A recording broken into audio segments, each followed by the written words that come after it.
So by now, all of you should have received your sanitation district notice of public hearing, right? Everybody see it? You know, 2 years ago when we got these things on a plain white sheet of paper, we just kind of ignored them. Now last year, our board members wanted them brightly colored, shiny and pretty so that everybody could see them and knew that they were getting something. But we're back to white, plain pieces of paper. In addition, you should have also got one of these from the Los Angeles County Consolidated Sewer District. This guy was in color, had a bunch of colored pictures that went along with it. Did everybody see those? All right. Well, those two companies, or not companies, but those two entities are the guys that control what happens to our wastewater. It goes through the sewer system, and then it goes to the water reclamation plant. And we pay for both. So whenever we're talking about this, everybody that is trying to soft pedal it to us always talks about it as, well, the increase is only $2 a month. That's only $1.50 a month, right? Well, you know what? We're big boys and girls. We can multiply by 12. And also, we ought to start putting all of those numbers together because it's a large number. So Sanitation District 32 operates and maintains the Saugus and Valencia water reclamation plants here in Santa Clarita.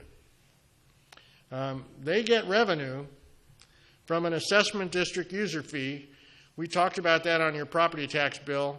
It directly states that it comes from, that it is for the Sanitation District 32. They also get revenue from connection fees that they charge to new users as new users come online. And they also get part of the 1% ad valorem property tax that we pay. All of those things go to make up what funds Sanitation District 32. At the same time, there's a consolidated water district, a sewer district, excuse me. And the consolidated sewer district maintenance is performed by the Los Angeles County Department of Public Works. It's administered by them. And they also get money from an assessment district user fee, which it says right on your tax bill is for the consolidated sewer district. And they also, surprisingly enough, get funding from non-user fees. So if you don't use their fee, they don't use their service because you have you're on a septic system, you get to pay them anyway, all right? Because you might at some time have to hook up to them. They also get connection fees, and they also get part of that 1% of your ad valorem property tax. Now, this time, the district's board of directors is being asked to consider a proposal to increase the rates over the next 3 years to solely provide for the continued operation and maintenance of existing facilities and board-directed activities. Be very interesting to know what board-directed activities are. You know. Those are things like the study with the Cascade Lake Water Agency. So you're saying the Cascade Lake Water Agency study is funded by Sanitation District 32? The Santa Clarita Valley Sanitation District. That's Sanitation District 32. They combined with District 20, I forget the other number. Okay. But it's now the Santa Clarita Valley Sanitation District. Now our board of directors, we were told last year and the year before, is made up by our mayor and our mayor pro tem. But this year, the Sanitation District board changed their mind, and it's our mayor and another council member. So for the first time, it's going to be essentially the same people that were there last year. It's going to be McLean and West. And it's going to be Supervisor Antonovich for the County of Los Angeles. Now, I'm sure you guys remember this. This was last year's charts. These are the charts that talk about how much it would cost if we were going to go implement the $210 million solution. And out there by 2015 and 16, we talked about $564 a year. Well, you know what? It was wrong. It was $564 a year plus $68 a year, because that came out of your other part of your property tax. And I don't care what pocket they take money from me, it comes out of my pocket. All right? So we ought to really understand how much we're paying. Now, you should also remember this. This was when Mayor West and Marcia McLean, Pro Tem Marcia McLean, and the Sanitation District with Mr. McGuinn. Meeting was standing room only. These are last year's charts, okay? And we had 7,600 protests were filed, probably the biggest number of protests we've ever seen. It's very hard to stop an increase with protests, because in order to stop an increase with protests, you have to have more than 50% of the users send in a letter of protest. So 7,600 was a very large number. This year, when you're and last year and the year before, the year before they told you how to protest. Last year they gave you a sheet of paper to protest. This year your notice is silent on protesting. Now, I spoke to them, okay? I had a conversation just late last night, yesterday afternoon, and I had a conversation with the Sanitation Board. They called me, and they said, well, we're not required by law to do that. Okay? That was the answer. So here was the numbers for the 5-year analysis, and that's an eye chart. So here they are in a little bit better. And this was another thing that we talked about, and that they actually gave me some more information about last night, which I don't have a chart about, but we just discussed it a little bit just a little bit ago. These are the fee increases from 2004. And then next is what the percentage of increase was, and next is what the percentage of increase per year of the Consumer Price Index. And you can see that it has been well above the Consumer Price Index from 2004 to 2009. Now, one thing that I was told yesterday, and I went back and verified it, and we talked about it a little bit before the meeting, was from approximately 2002, back 10 years, they did not increase the fees at all. They were $110 per year. And I went back to my property tax bill. I had them back through 1996, and I verified that was indeed true. So part of the discussion now is, are we doing this to catch up with inflation rates? But who's kidding who? I believe that anybody that comes to you and tells you we're only talking about a couple of dollars a month is insulting your intelligence, or my intelligence, anybody's intelligence. If we add it all up, this is what you pay for sewer fees, what you will pay for sewer fees in 3 years, if in fact the increases go through, providing that the Consolidated Sewer District doesn't increase their fees at all. You're going to pay $247 to the Sanitation District, $68.27 in property tax from your ad valorem property tax, $40.50 to the Consolidated Sewer District at the 2010 rate, and $40.56 from property tax from the sewer district. That equals a grand total of $400 a year. So we're not talking about $2 a month. And you know what? It's like any other service. If, in fact, that's what it really costs, if it is what it is, if that's what really justified, well, I guess we're going to have to pay it. But I really believe that what we need is we need the Sanitation District to really justify their numbers, really prove to us that those numbers are real. And there's more about this. Well, the chair got excited. What about the impact on businesses? It increases the cost of every product you buy when the Sanitation District increases their fees or increases connection fees.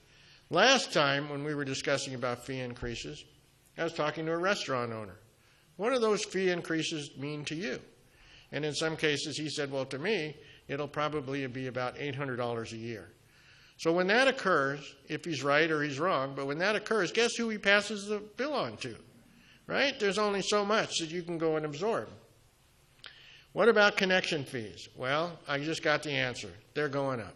They are not remaining the same. What are they going to be? Well, we'll have to wait and find out. It's a question we're going to have to ask when we go and it's okay. You don't have to tell me right now. We'll find out. And what about the chloride issue? Last year, I think it was comical. Last year, we were told that the Regional Water Board was going to bankrupt the city of Santa Clarita with fines if we did not start planning a reverse osmosis addition to our water reclamation plant. The world was going to come to an end. Everybody would be bankrupt. Nothing but. And this year, we're not talking about it at all. That's really amazing. And why no protest process on our forums? You know, also I got to notice something else. Remember when I sent out the invitation to this meeting, I said this was the only time we were going to get to discuss this issue before we voted. So I went back and looked at last year. Last year, we discussed this for 3 months. It was 3 months between the time that the rates were proposed and they voted. This is going to be rushed through in a month. Now, there's some commonality in things that have been going on, right? It's a month, you name something, and you pass it in a month. What does that remind you of, right? And are the same people involved? Absolutely. Just like the library. We'll talk about it now, and we'll pass it in a month. Don't give you a chance to discuss it. So what can you do? Well, what you can do is you can attend the sanitation district meetings. Here again are the meeting times. That's the same chart you saw before, so it has the same errors in it. You don't want anybody talking about them. But you should make every effort to go. I'll correct those charts, and we'll email them out to you. And you should make every effort to go there and ask questions. You know, I asked questions at the last council meeting, not the special council meeting, the council meeting before. I have the 2 sanitation board members from Santa Clarita sitting at the dais, and I asked almost the same questions I'm going to ask you to ask the sanitation board. And what answer did I get? None. Not one of them mentioned anything. They just sat there like they didn't know what I was talking about, and Pulskamp, who has nothing to do with the discussion, answered for them. Amazing. Maybe I can get him to talk to me more if I always talk about things that he has nothing to do with. So the questions are, why haven't you informed the public about the fee protest process? Not that I think it'll work, but it sure told us last time how concerned the public was. After the discussion last year about making sanitation district information visible to the public and bringing it out on nice shiny paper with colors, why this time did you just send it out on plain white paper so people could ignore it? Why is there no mention of connection fees? Now, I got that answered already, because we don't have to by law. You know, it's kind of, whenever anybody tells me you don't have to by law, I'll let you answer that question. Whenever anybody tells me you don't have to because you don't have to tell us by law, it's kind of like when someone says the check's in the mail, asks, why don't you trust me, right? This used car was only driven on Sundays. All those kind of questions. Could you give the gentleman a microphone so he can answer that question? The connection fees are fees that are paid for new users, and the Prop 218 notice all were sent to the existing users, so they would not be paying the connection fees. So, but we don't know who the new users are, right? So you're going to send them to the existing users? Who are you? Who did we notice on connection fees? The connection fees are noticed at the public hearings. Okay, all right. My name is Frank. That's a fine gentleman. This is a guest that we have to treat nicely. I don't want anybody to treat this guy mean. He is from the sanitation district, and he stepped in the middle of this meeting with his eyes wide open. So be nice to him. All right. Who will be paying for the 6,000 New Hall Ranch connections? Will they be? Yes. at the same rate? They will be paying the same service charges, and they will be paying connection fees because they are the new The users. same connection fees? The whatever is approved. Whatever they are at the time, okay. Well, here's the question again about the sky is falling. Why aren't we talking about that? Is the portion of the escalation of costs caused by automatic staff pay increases? I'm asking that question because that was something that was mentioned last year. What is Measure S, and what are you required to do, and what does it cost? And is this a state unfunded mandate? And we had a little discussion about this before the meeting, and I recall that I read in the paper that Governor Brown was proposing that unfunded mandates no longer be, compliance unfunded mandates should no longer be required on municipalities.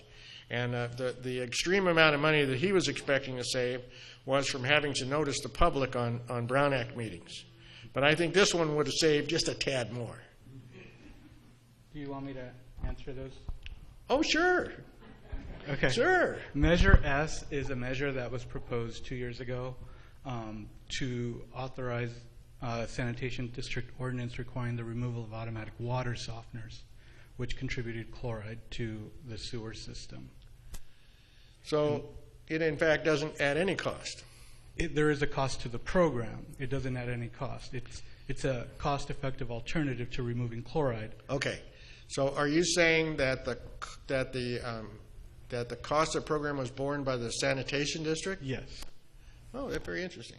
Thank you. The that's very interesting. The reason this rate increase is not talking about the chlorides project is because that was a direct direction from the board to separate the two issues, to deal with the rate increase that's required for additional costs for operation of the facility, our operation and maintenance costs, to separate that completely from any costs related to compliance with the chloride TMDL. So Okay. as not to confuse the issues. Okay, but still, it's interesting because the way we've been hearing it and the way we hear it from our local representatives, our local elected officials, it's as if this is something that the city did, but if the cost was actually borne by the sand district, that's just an interesting fact that it's okay. All politicians love to take credit for anything that they might have done, could have thought of, whatever it happens to be. But that's okay. Don't worry. We're not upset with you about this. You are. You're doing a great job. And you know what? I'm trying to make you feel comfortable. Because you are a nice guy. I'd like to seek in more. Okay. All right. A little bit about what has caused the cost to escalate 10 times the consumer price index. I just saw a chart that talks about the escalation of cost versus the consumer price index, and then also the costs because of additions that had to be made to the facilities. And once we get those charts, we'll go over them. But they are going to talk about that, and they are going to attempt to answer that question. What upgrades to the existing power distribution system and pumping plant are needed, and explain why they're not related to the addition of new users? It would seem like if you need bigger pumps, or is it wear-out situation? I think it's modernizing the equipment. I can ask them to give more information at the hearings on that specifically. Sure. Well, these are just questions. I'm sure they'll answer them. What special board-directed activities, and we talked about that already. So why are they asking for 3 years of user fees at a time? Don't they like coming to see us every year? You know, I would think so. But remember, this is not over. Because in the sanitation district's own words, none of these rates are being budgeted for the development of facilities to control chloride in the Santa Clara River. And any rate increases that may be necessary to support chloride solution will not be proposed until an acceptable plan is developed and this rate increase has been improved. So anyway, the biggest thing you can do is go to those informational meetings and let's ask a lot of questions and find out exactly what's going on and understand why we're rushing to judgment again here in Santa Clarita. Any question? And guess what? I'm on time. So with that, Rick, would you like to come up and talk about the bylaws and board of directors? Oh, yes. There were a couple of questions earlier, just to address the suggestions at the hearings. We listened to all, earlier, not for your presentation, but there was a question about suggestions at the previous hearings last year that were less expensive. We looked into all the suggestions, and we would gladly look at anything that was less expensive, but we haven't to date found anything that's acceptable. The other question was, this is all happening now because of growth. The only thing I'd like to say about that is chloride concentrations, as far as how frequently we're in compliance, we are actually not in compliance with the standard at any point in the last several years. It's very infrequent that we meet the 100 milligrams per liter. A lot of that was because of the softeners, but we don't meet it. And we didn't meet it even before Castaic Lake Water Agency began importing state water project water. So you got to remember, half of the water in the valley is from the local groundwater, and that also causes a problem. Well, here's a suggestion. No, it's a serious suggestion, guys. Here's a suggestion. As growth occurs, okay, we are unfortunately being held hostage by the Clean Water Act for our navigable river. And so one suggestion I might have is, as growth occurs, can't we take the water that comes out of the water reclamation plant in proportion to the amount that growth has occurred and put it in recharge ponds rather than send it down the river? Because as we put a certain amount of water down the river now, we have to maintain the habitat of either natural citizens or illegal aliens that have come up through that. I'm talking about endangered species. And so wouldn't it make sense not to send as much water down the river as we could and probably put them in recharge ponds instead? Those suggestions did come up as far as recycling more of the water or all of the water. It's just not physically possible. To put it in recharge ponds? We don't have any recharge ponds. That's why I'm asking the question. I notice that Ventura does. Well, they also have if you're talking about the plants downstream, they're much smaller, 500,000 gallons per day. We're at 20 million gallons per day. Okay. Okay. Thank you. And by the way, I'll tell those guys you did a great job.